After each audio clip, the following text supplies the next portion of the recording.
Hello, television family. We have gathered once again to start another week of Wake Up Wenatchee Valley, which works for me because that's the name of the show. It is Monday, the 25th day of July, 2022. I am Dan Kuntz. Thanks for starting your day with us.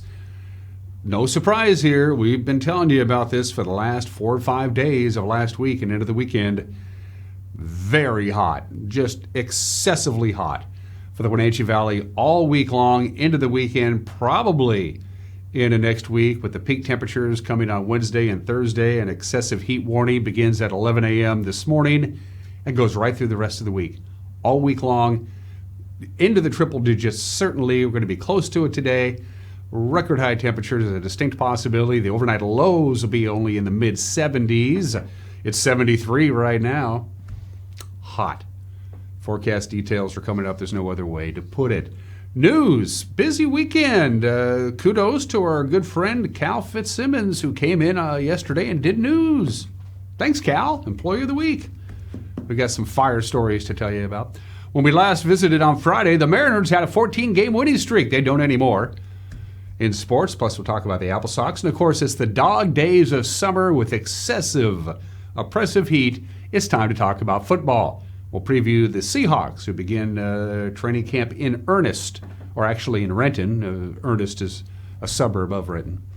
We'll have that for you, too. And we're going to replay the interview I did with Skip Moore, the Chelan County Auditor.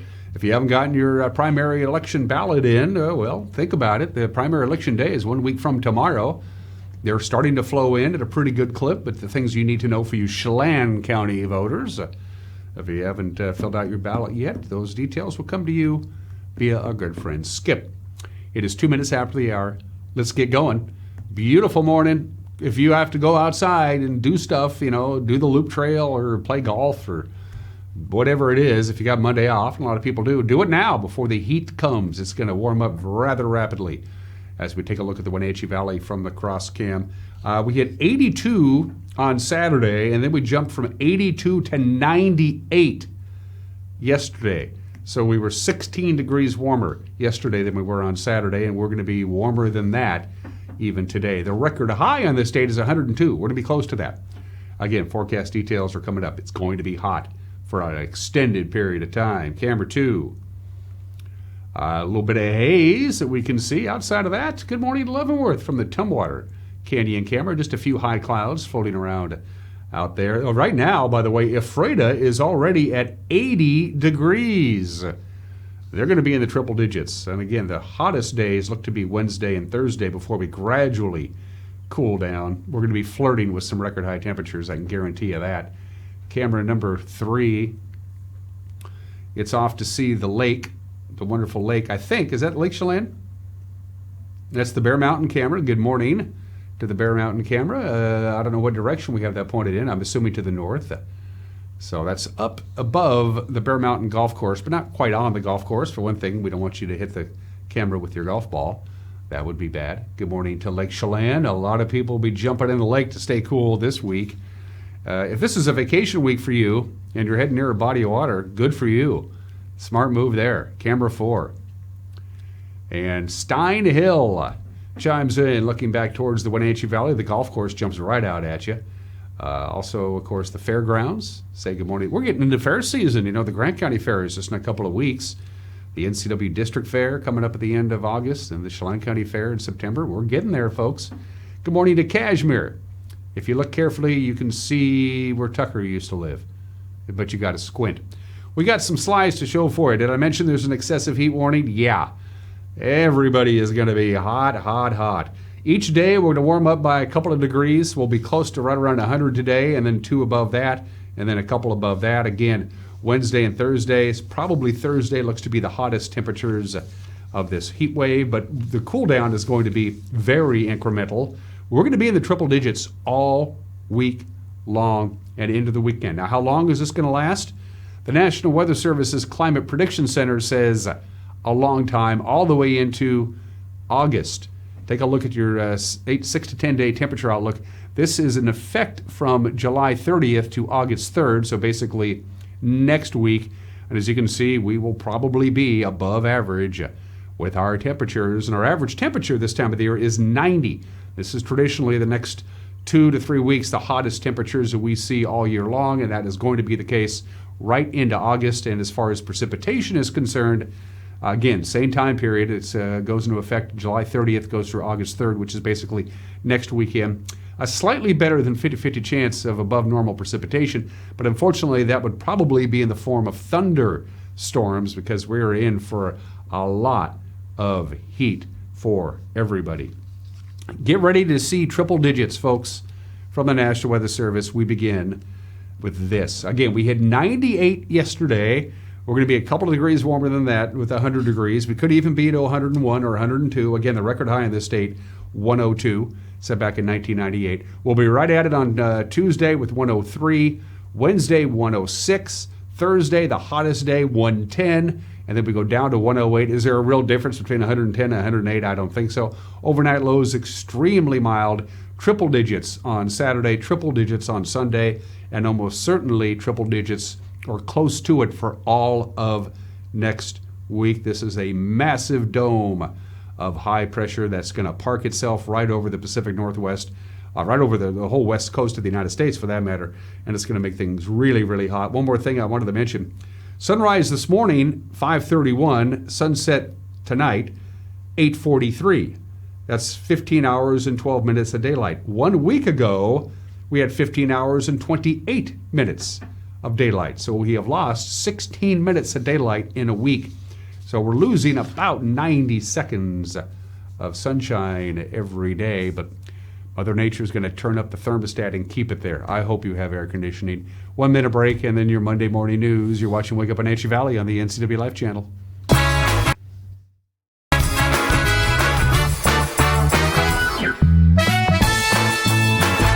I'm Brian Thorpe, and I'm proud to say that Global Car Care is growing. We always do the right thing, and because of that, we're busy, and it's time to hire an experienced automotive technician. We spend as much time with our coworkers as we do our own family.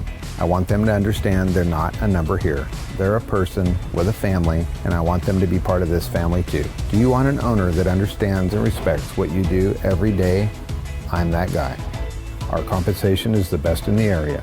I want you to have your career with us. As AmeriCorps members and volunteers, we do more than talk about our core values. We take action and commit to making our community stronger. At AmeriCorps, my commitment to equity gives every student a strong start. Our compassion brings food and friendship to neighbors in need. My determination protects sparks in my community. Now more than ever, your community needs you. What's at your core? Learn more at AmeriCorps.gov.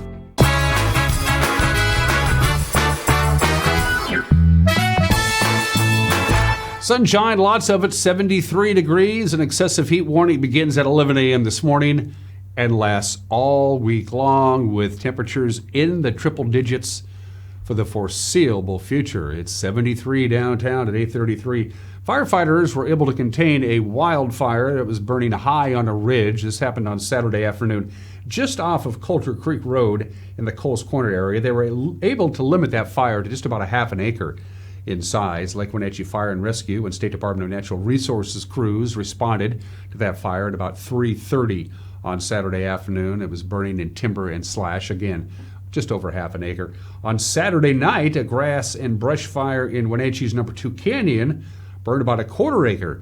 Firefighters from Chelan County Fire District 1 and Douglas County Fire District 2 responded to the fire just before 5 o'clock on Saturday afternoon at about milepost 3 of number 2 Canyon Road. Out to the basin we go with more fires. A vehicle malfunction is believed to have caused a fire in Friday morning that burned about 5 acres near Ephrata, one of 3 wildfires in 2 days in the Ephrata area. Grand County Fire District 13 firefighters responded just before 8 a.m. to the fire in the Rocky Ford area. That's just south of the Ephrata Airport. The rocky terrain made the firefighting difficult, but crews were eventually able to contain the fire. At the same time, Grand County Fire District 5 crews were dealing with a smaller fire a few miles south. That was quickly contained, and on Thursday afternoon, a pickup and a camper were destroyed in a wildfire south of the Ephrata Airport that burned more than 7 acres. The cause of that fire remains under investigation. A 39-year-old man who had eluded police on his motorcycle at least 3 times in the past year Well, they finally caught up to him on Friday. They arrested him at a residence in Malaga. The Wenatchee Police Department said they obtained a search warrant for the residence after Justin Michael Graham was identified as the suspect in the felony eluding cases. In addition to finding Graham, police reported finding 2 firearms, a substantial quantity of illegal drugs, cash, and a motorcycle. Wenatchee police were assisted by the Chelan County Sheriff's Office and the Columbia River Drug Task Force in that arrest. Graham is currently lodged in the Chelan County Regional Justice Center on charges of felony eluding and unlawful possession of a firearm. The body of a kayaker was found late Friday afternoon, about a month after that kayaker went missing on the Little Wenatchee River. The Chelan County Sheriff's Office said the body of 40-year-old William Henninger of Des Moines was found about 4 p.m. Friday afternoon, about a half a mile downstream from where he was last seen. That's about 6 miles from Lake Wenatchee. A helicopter had to be used to lift his body out of the river gorge because of thick trees and brush between the river and the roadway. Henninger and a friend put their kayaks into the water on the morning of June 25th and quickly encountered heavy rapids. The friend was able to get out of the water, but Henninger was last seen going over a waterfall. The fast-flowing river made rescue efforts difficult until again Friday afternoon when search and rescue teams determined that it was safe enough to go look for him again, and they found his body. And the Wenatchee Police Department on Thursday debuted a series of recruitment videos. They're seeking to get more police officers to join the force. The city of Wenatchee paid $28,000 to North 40 Productions to create the videos, which can now be found on the city's YouTube page. Wenatchee has 4 open officer slots, more openings on the horizon due to retirements. The videos released came on the same day that Governor Jay Inslee proposed enhancing Washington's Law Enforcement Training Center with new regional centers, which would accelerate the graduation of new police officers ready to join the ranks. Wenatchee Police Chief Steve Crown is the head of the Washington Association of Sheriffs and Police Chiefs, and he spoke at the news conference. This is a topic of high concern, and what's more important, there's high energy behind the idea of going regionalized on our basic law enforcement academy. In Washington State, across the nation, everybody knows that there is a difficulty in getting new officers on board and getting them into this profession. Even though you'll see all these professionals behind me are implementing very innovative strategies to recruit the very best, get diversity within our law enforcement agencies, train them to the highest standard, and retain them throughout their career. We expect someone to be there when there's a call to 911. And to do so, we need to up our game in the state of Washington to help recruit these officers.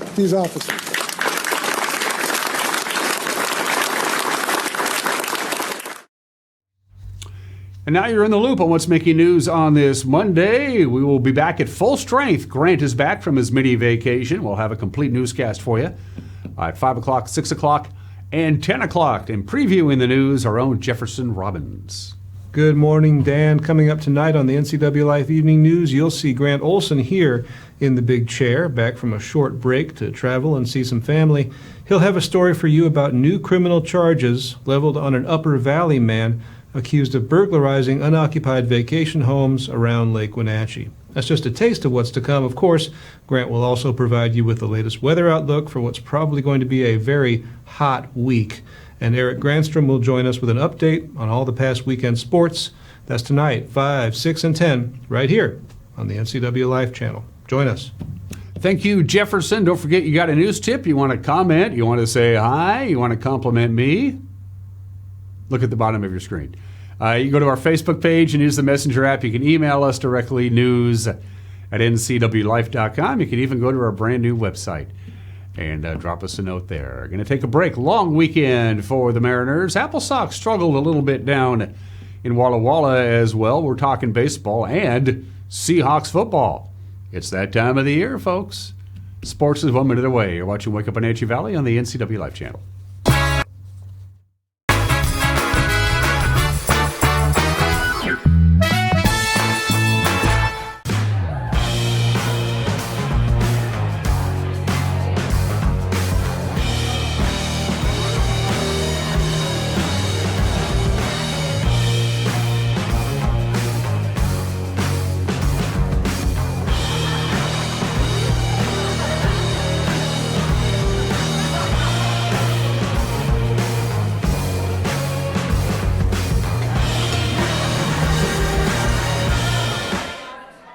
RV Moses Lake expansion sale has been extended. July 21st to the 25th. Click RV Moses Lake has expanded over 13 acres, which means you'll have the most and best floor plans and layouts for every lifestyle. And your new RV comes with a lifetime warranty. Manufacturers are coming from across the country, and there'll be banks on site with zero down and zero payments for 90 days. And check this out, you can win a beautiful Sunray camper trailer at the sale. Extended 5 days only, so hurry in to Click RV's extended Moses Lake RV expansion sale. July 21st to the 25th.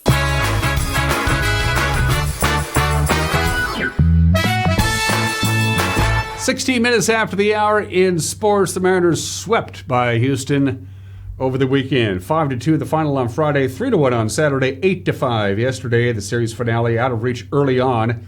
Robbie Ray struggled again against the Astros, allowing back-to-back home runs just to start the ball game.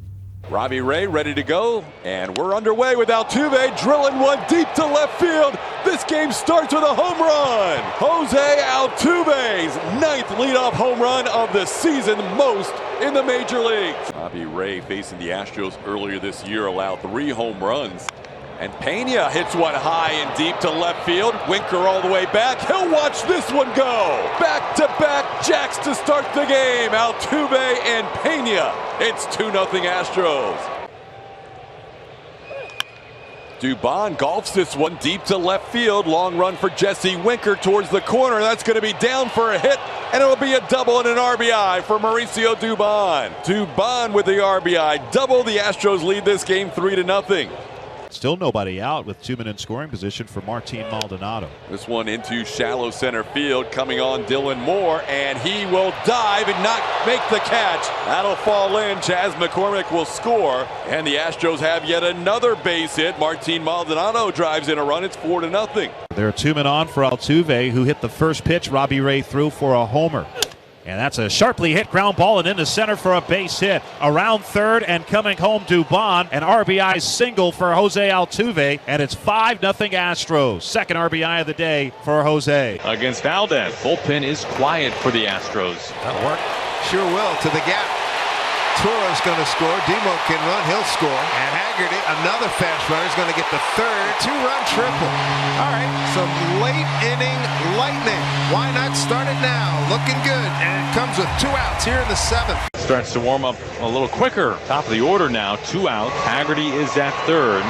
Hit hard. That is a fair ball. That'll pick up a run. JP going to go for second. Going to high gear. He's in there. An RBI double. Mariners making some noise here in the 7th inning. It's 6-3 Houston.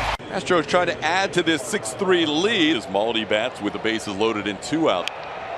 This ball poked into shallow left center field. It could drop, and it does. 2 runs will score. Maldonado with his hands in the air with a 2 RBI base hit as he found some open grass. He dropped that one in from long distance, a 3-pointer, or a 2-pointer in this case. Something good to hit. Like that. Deep to right. 2-run homer for Abraham Toro. Right on cue, Mike. Well done.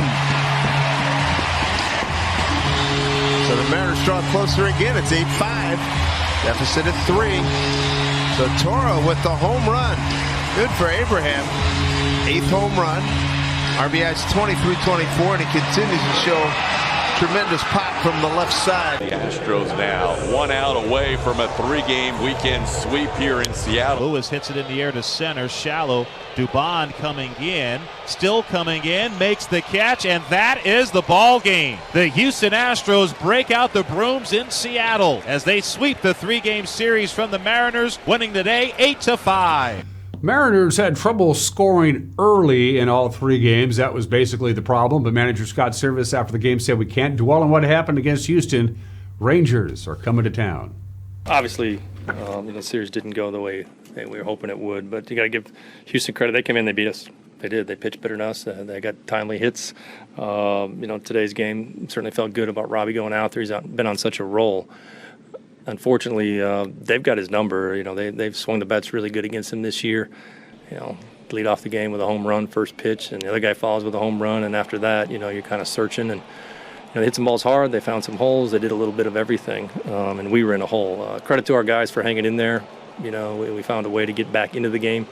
Not quite enough, but it's a disappointing series. We were rolling rolling along about as good as you can roll. Unfortunately, they're going just as good. You look at our record over the last 25, 28 games, right there, one of the best in the league. Unfortunately, theirs is a little bit better. So, again, we got to move forward. We have to wash this one away as quick as we can.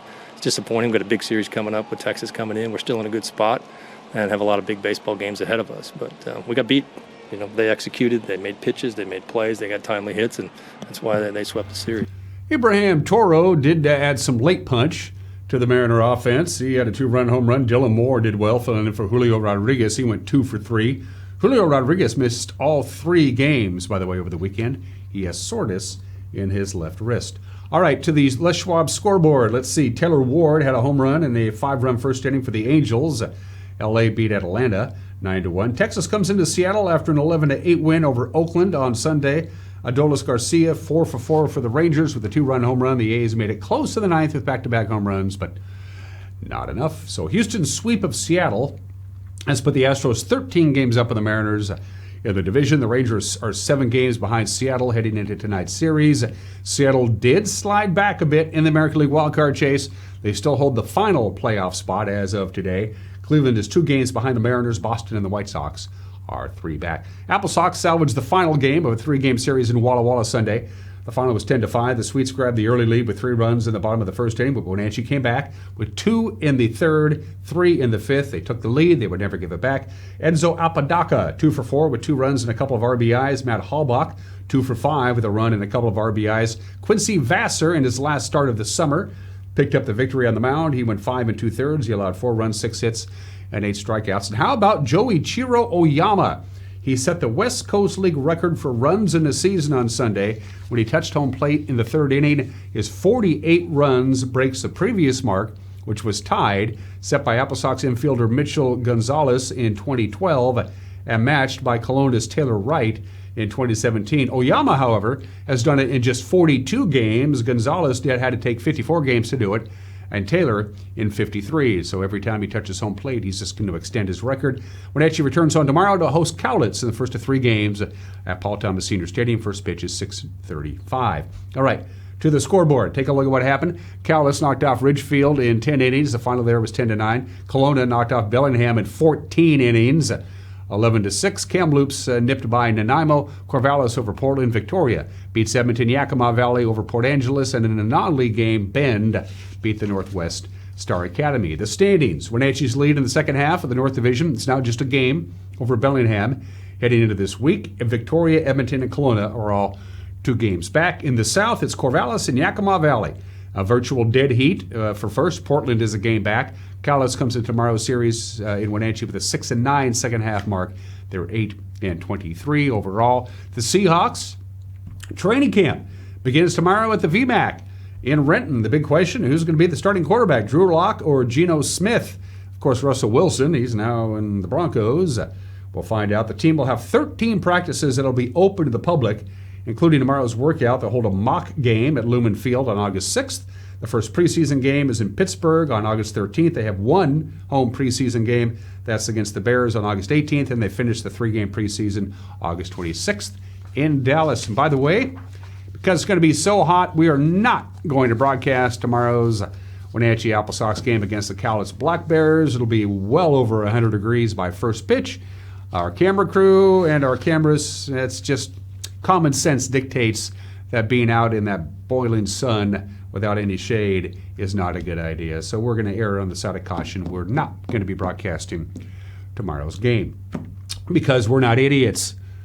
We're not very bright, but we're not idiots. And those are just some of the games that people are playing at 25 minutes after the hour. I had 6 obscure holidays to choose from. Today is Culinarians Day for all you cooks out there. Today is National Hot Fudge Sundae Day. That doesn't sound appetizing. National Thread the Needle Day. National Hire a Veteran Day, which should be all the time. National Wine and Cheese Day.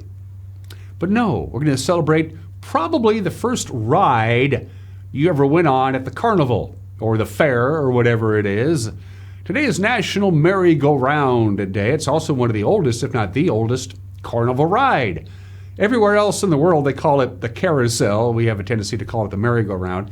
Terribly, terribly popular for well over 100 years, but not so much anymore. People are into more thrills instead of just going doo-doo-doo-doo-doo. But it was probably the first carnival ride you ever went on. There are now less than 400 merry-go-rounds in the world today. So if you find one, hop on one. That's the merry-go-round at Disneyland. Never been on that one. Been to Disneyland, never been on that one. Happy National Merry-Go-Round Day. I'm pretty sure they'll have the merry-go-rounds at the fairs out there in Grant County and Waterville and Cashmere. I hope. Hate to see those things go by the wayside. Let's move on to today in history. On this date in 1866, 156 years ago today, they created the rank of General of the Army. Before that, the highest rank anybody could get in the Army was Lieutenant General. And that was only for George Washington, and then they brought back the rank of Lieutenant General. But by the end of the Civil War in 1866, there were actually 3 Lieutenant Generals: Ulysses S. Grant, William T. Sherman, and Philip Sheridan. And the Congress said one person should outrank everybody else instead of having 3 people at the same rank. And so they created General of the Army specifically for U.S. Grant. Even though he wore only 4 stars on his uniform, it is the equivalent of a 5-star general today. After Grant became U.S. President, he was succeeded by William Tecumseh Sherman, who became General of the Army, and then Philip Sheridan, who became General of the Army. But when Philip Sheridan died in 1888, they discontinued the rank until World War II, when it would become a 5-star rank. July 25th, 1956, 66 years ago today, the Stockholm and the Andrea Doria collided off the coast of Nantucket, about 45 miles south off the coast of Nantucket. That is what's left of the Andrea Doria. The Andrea Doria was twice the size of the Stockholm. There's the Stockholm. The Stockholm was much more luxurious than the Andrea Doria, but it didn't really matter. They collided. The Stockholm didn't sink. The Andrea Doria did sink, went to the bottom of the Atlantic Ocean. When it was all said and done, 51 people were killed, all of them on the Andrea Doria. And unfortunately, after it sank, everybody knew there were probably priceless jewels and all kinds of very valuable artifacts in the Andrea Doria. It didn't take very long for the scuba divers to go take a look. It was in only 160 feet of water. And since the Andrea Doria sank in 1956, 22 scuba divers have died trying to find the treasure inside the Andrea Doria. Don't do it. Not a good idea. 53 years ago today, July the 25th, 1969, at Gold Creek Park in Woodinville, Washington, the 3-day Seattle Pop Festival gets underway. Pretty big event. They had the same kind of problems that they had at Woodstock and other places. They had sanitary issues and lack of water and a lack of food, but they flew in food and water and baked it in so people could be taken care of. Among the performers, Chuck Berry, Tim Buckley, The Byrds, Chicago Transit Authority, Albert Collins, Bo Diddley, The Doors. They played. The Flock, the Flying Burrito Brothers. Guess Who? It's a Beautiful Day. Led Zeppelin.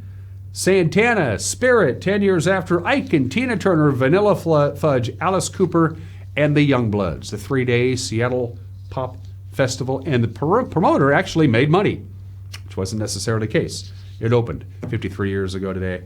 And finally, I remember this. I was driving home from Portland when I heard this on the radio. This is the 22nd anniversary of the crash of Concorde Air Flight 4590, taking off from Charles de Gaulle Airport. One of the tires ran over a piece of metal that had been dislodged from the plane that had taken off previously. The piece of metal caused the tire to explode. The pieces of the tire went into the fuel tank on the left-hand side of the airplane, which unfortunately was where all the fuel was. The plane actually flew for a couple of minutes before it crashed into a hotel adjacent to the airport. All 109 people on board the Concorde died. 4 people in the hotel also died. It remained the only crash in the history of the Concorde, but it also began the beginning of the end of the Concorde, which would be decommissioned just a few years later. And finally, at the bottom of the hour, the man who was supposed to be president, the oldest of Joseph P. Kennedy and Rose Kennedy's 9 children. Joseph P. Kennedy Jr., born in the state in 1915, died a war hero at the age of 29 in 1944. He was killed in action during World War II while flying a bomber. He was supposed to be the President of the United States. It was all set up. He was going to be a delegate to the convention in 1946, and he was going to run for the House of Representatives in 1946 and win and work his way up to the White House. It didn't happen, so Joseph P. Kennedy Sr. turned his political aspirations to his next oldest son, John Fitzgerald Kennedy. And Louise Joy Brown, you're going to look at her and you go, who's this person? Louise Joy Brown is 44 years old today. That means she was born in 1978. The very first test tube baby, Louise Joy Brown, the very first human ever to be born via in vitro fertilization. Her parents wanted a baby. Mom's fallopian tubes wouldn't cooperate. Louise Joy Brown is 44 years old. That was huge. I remember that. Big news. 31 minutes after the hour, I'm going to take a break. Mike McKnight's got an opinion, and then for you Chelan County voters out there who haven't cast your ballot yet, you got a week. Election day, primary election day is 1 week from tomorrow. We're going to check in once again with Chelan County Auditor Skip Moore to let you know what you need to know about election integrity. They're good folks. They know what they're doing. Skip joins me next. You're watching Wake Up Wenatchee Valley on the NCW Life Channel.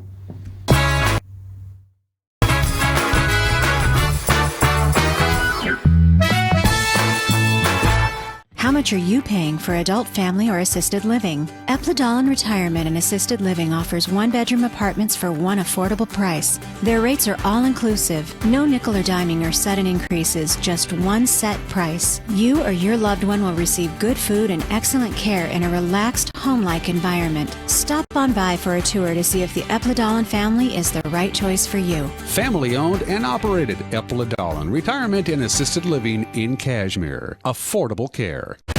When the people you serve are your friends and family, you see the world a bit differently.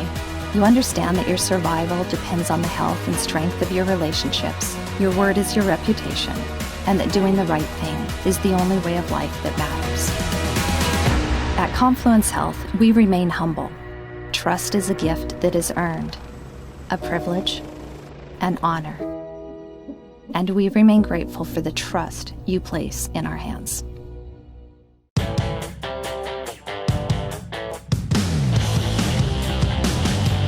The new Hummer EV is everything you want in an all-electric vehicle. It's powerful, reliable, comfortable, and will take you anywhere you want to go, on-road or off. Why buy one of those lesser EVs when you can have one that uses them for traction? Order your Hummer pickup or SUV today from Sangster Motors, batteries included.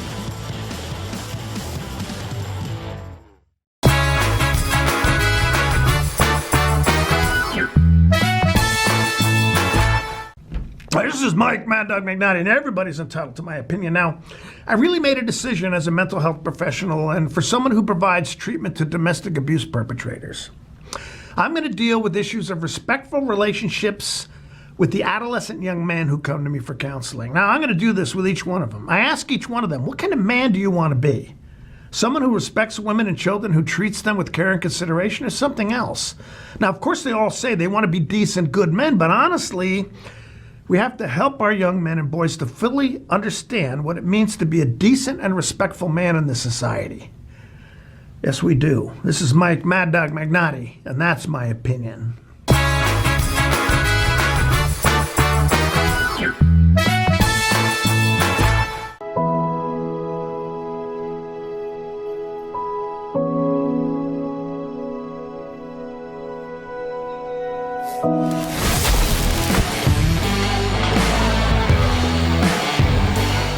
It has really been a great partnership between Succession and NCW Life. It's not always easy to sit in front of a camera or a microphone, but you guys have made it a really nice process.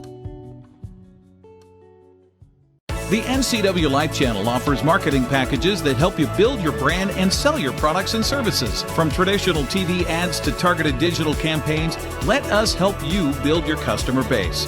Call NCW Life Channel today. It has really been a great partnership between Succession and NCW Life. It's not always easy to sit in front of a camera or a microphone, but you guys have made it a really nice process. Things have changed in the motorsports industry. Short supply and high demand have emptied showrooms. But what hasn't changed are the experts at Doghouse Motorsports. They are here to help you reserve the machine of your choice. Stop by and check out the latest 2022 Husqvarna motorcycles, Ubco, and Intense electric vehicles, and other new additions to the Doghouse Motorsports family of high-quality products. Over the last year and a half, the industry's absolutely changed, but the Doghouse is still your best option for all your power sports needs. Bob's Burgers and Brews in East Wenatchee. Come enjoy great food, great service, and a great time. Only the best for our guests. We look forward to serving you. Stop on by today. The NCW Life Channel offers marketing packages that help you build your brand and sell your products and services. From traditional TV ads to targeted digital campaigns, let us help you build your customer base. Call NCW Life Channel today.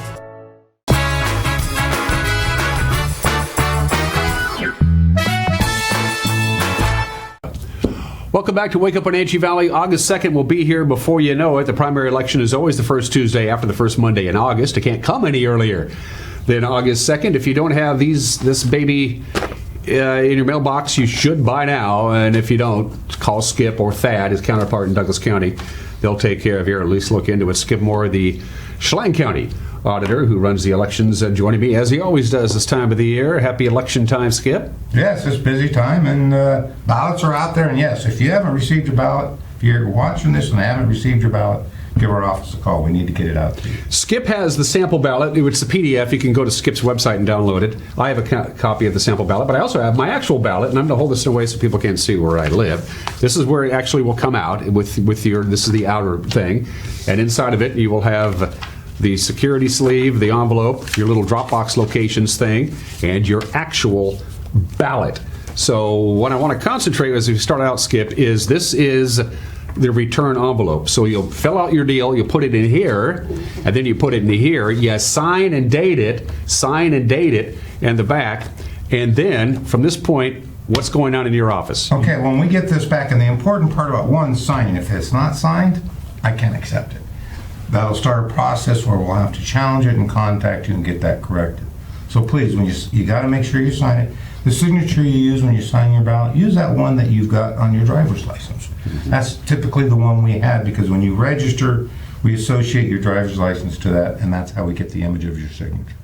So use that signature, get it, and when we receive this back, there's a unique barcode on the bottom. Go ahead and just hold that up so people don't know where my place. Here, I'll tell you what. I'll hold it and you talk. How's that? But that barcode, when right it comes back to our office, we scan that in. That barcode does a couple things. It credits you as returning a ballot. It also, in our system on the screen, your electronic signature pops up. That's what we use to verify your signature on the ballot. If those match, we credit you as returning your ballot and as voting, and the ballot moves on. So it's very important, one, sign, two. The date is important as well. It's not as important, but we like to have it, because if for some reason you don't have a postmark and you didn't, and it went through the postal system, it may not be postmarked. If it's close to election day or after election day, and we can't read the postmark, we'll default to the date you put on the ballot. Okay, that's very important. That's very important. And we've talked about this before, Skip, and he mentioned you just use the Dropbox. The Dropbox, that's the most secure method of returning a ballot to my office. And it's a guarantee. If that box is unlocked and you're able to get it in there, your ballot will be accepted and counted.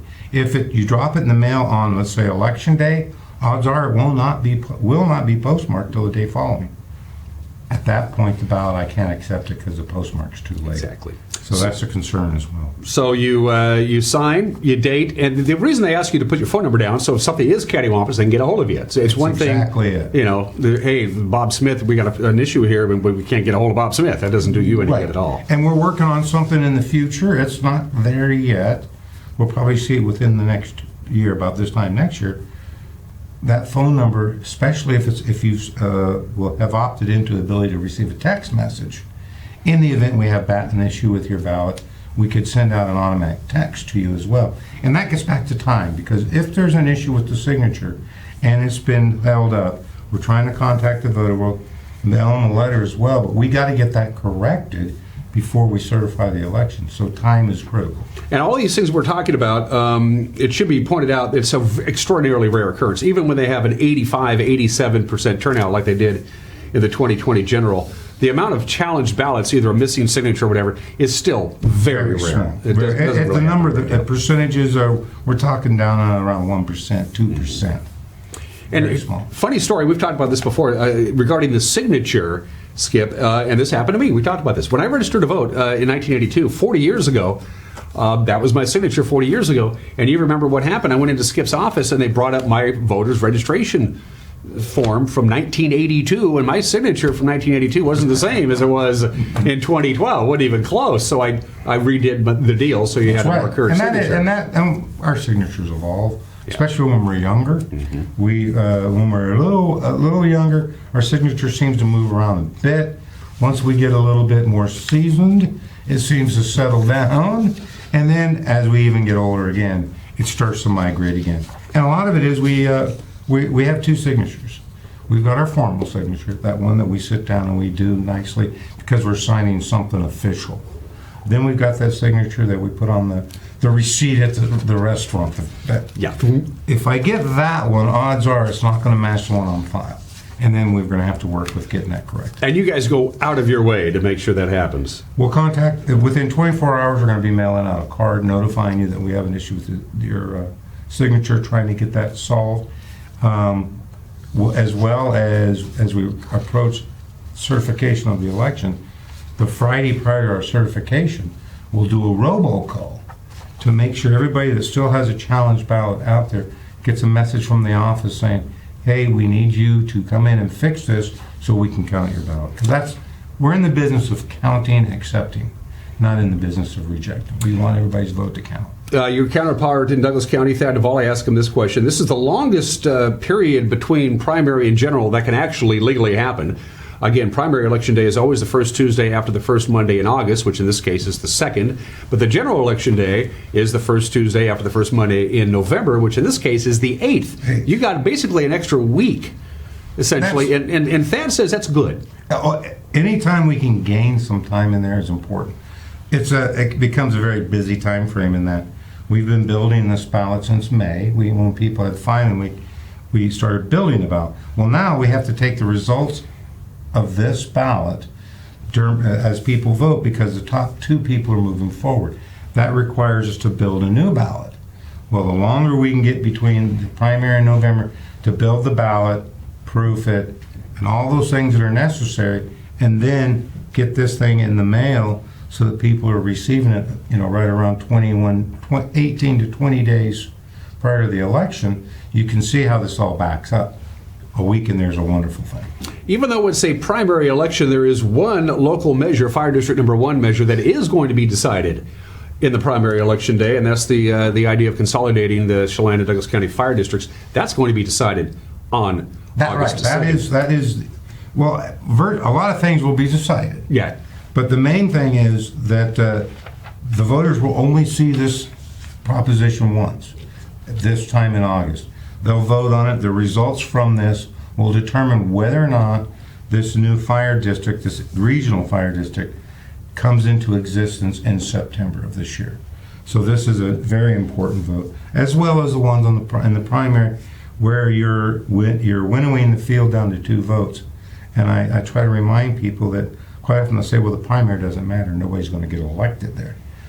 That is basically true. However, if you don't participate in the primary, somebody else is deciding what's on your menu in November.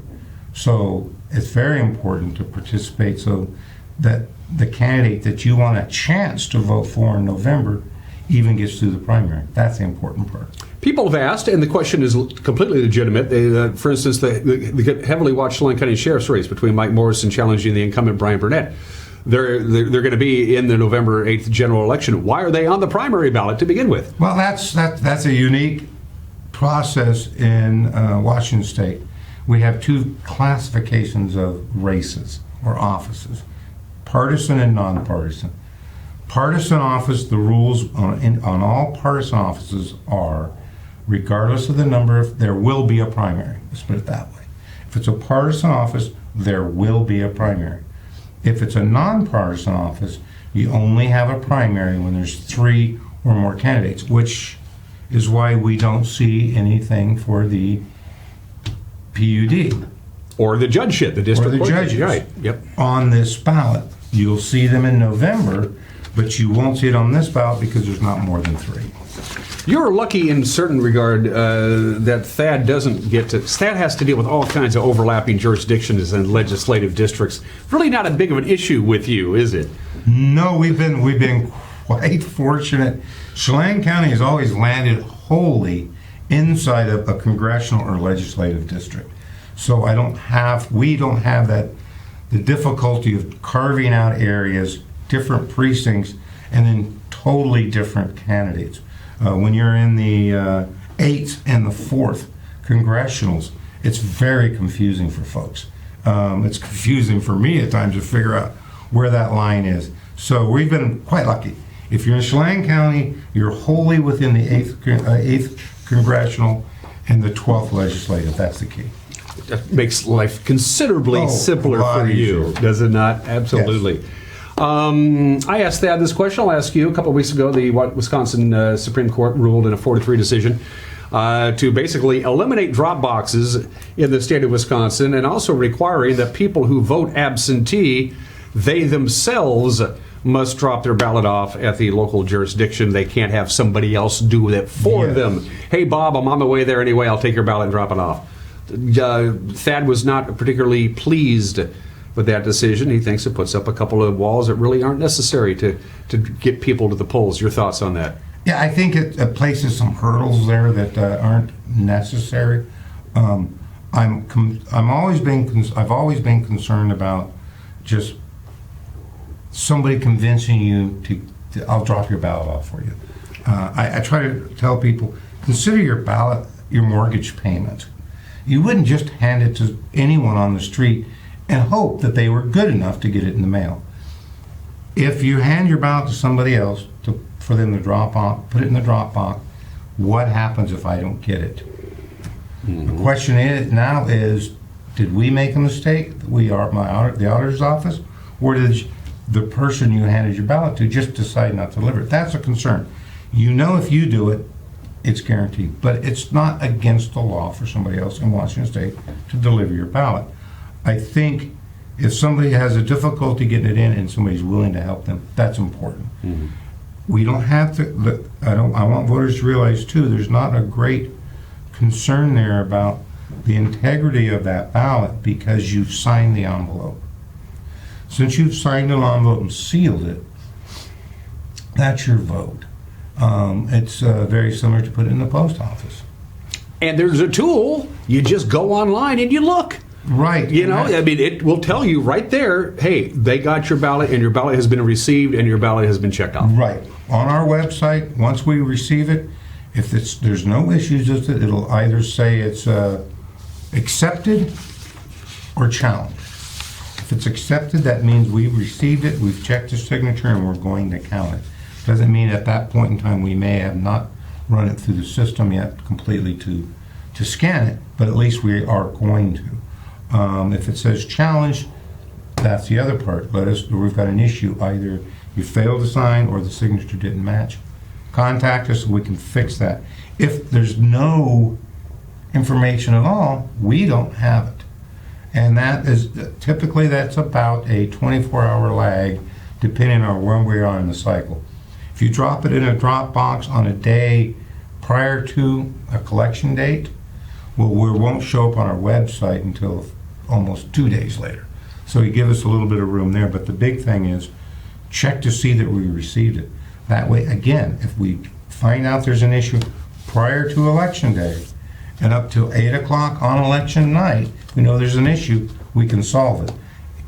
If we find out the day after the election, cutoff is already occurred. And don't dilly-dally. If you know how you're going to vote on the issues or the candidates, fill out the ballot, do all the things that you're supposed to do, and get it in there, because it makes it simplifies everything. The sooner you vote, the sooner you get your ballot in, the easier it is for everybody, correct? Well, there's a process. We discussed earlier.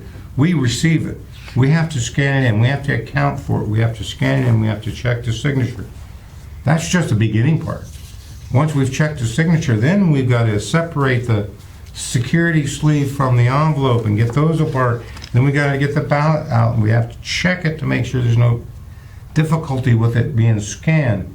Then we have to scan it. This all takes time. And I try to remind folks, on election night, the results that we produce on election night are the ballots that we have received the day prior to up until the day prior to the election. If everybody were to wait till the day of or the day prior to the election and drop their ballot off, we have no results on election night. So if you know what you're doing, if you know what your choices are, please, the sooner the better. Plus, if there's issues, it gives us the opportunity to solve it.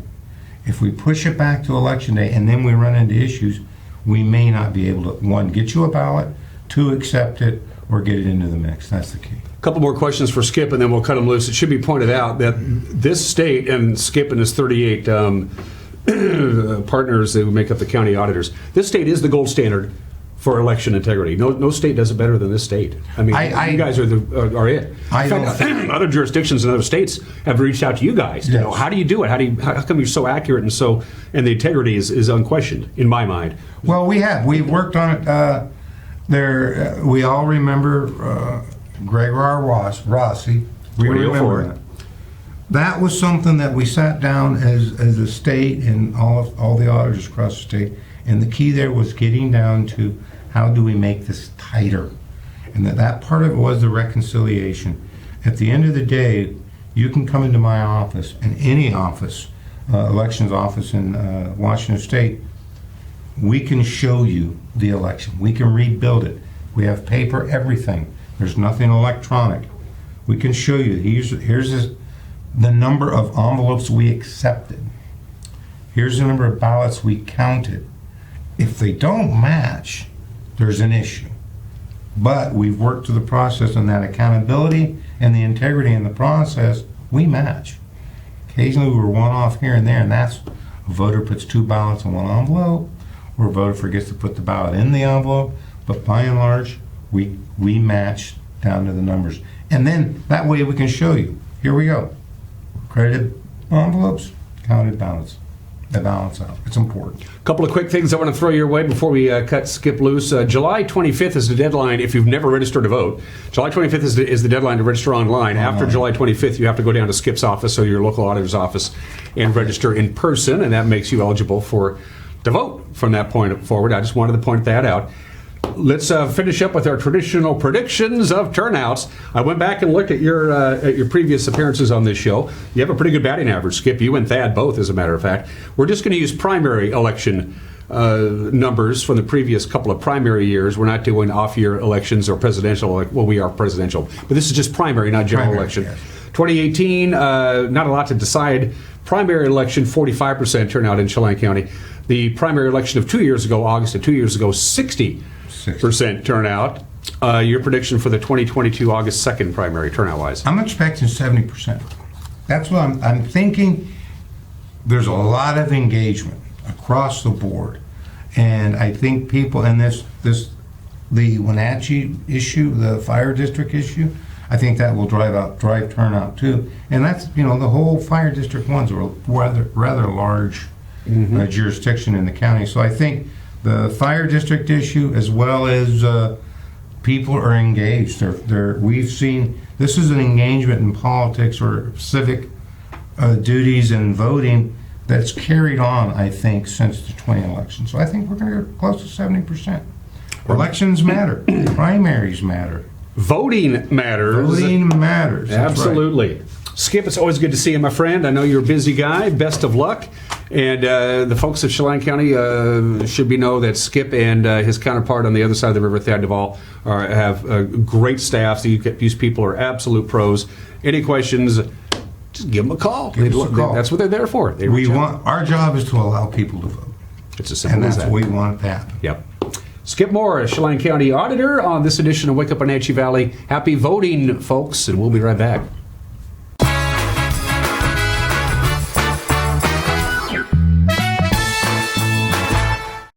Brian's Pizza and Bowling is changing their name to That Pizza Place. Now, there's still your same favorite locally owned family pizza and bowling center, That Pizza Place. Come hang out in downtown Cashmere.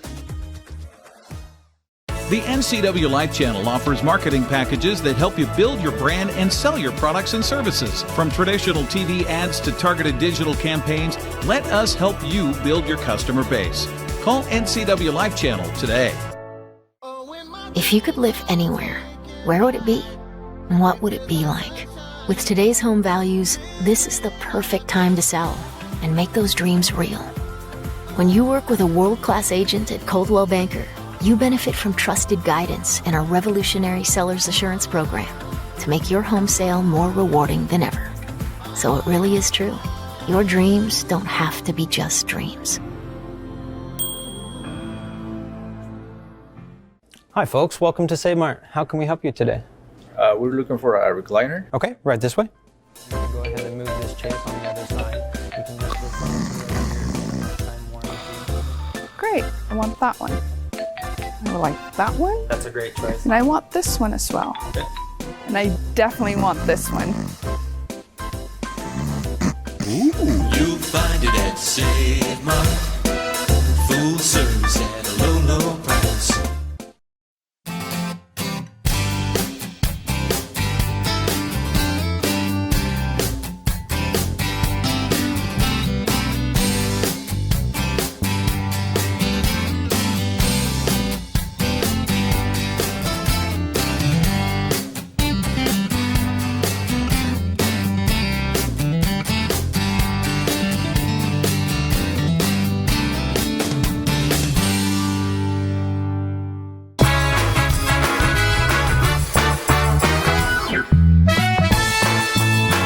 All right, before we send you on your way on this Monday, a quick little programming reminder.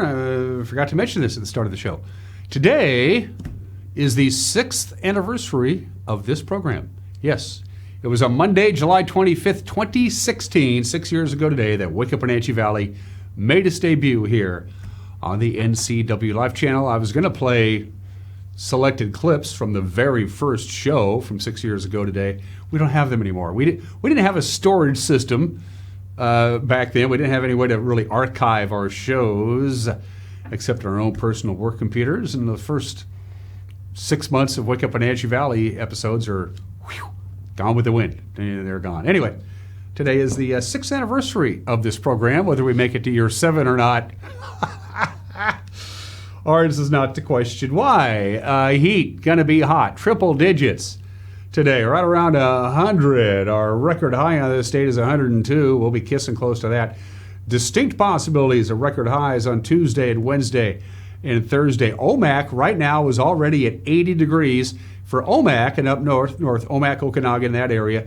Your hottest day is going to be Tuesday and Wednesday before a gradual cool down. Here for the Wenatchee Valley, our hottest days will be Wednesday and Thursday. So it's going to kind of work its way north to south, but it's just going to be plain hot for everybody. An excessive heat warning begins at 11 o'clock this morning, and it goes all the way for the rest of the work week, and it could even spill into the weekend, and they say this could last for the next 10, 12, 14 days. From the National Weather Service, these are not misprints, folks. 100 degrees today, 73 for the overnight low. Look how mild those overnight lows are going to be. Your air conditioning is going to be working 24/7. 103 on Tuesday, as you can see.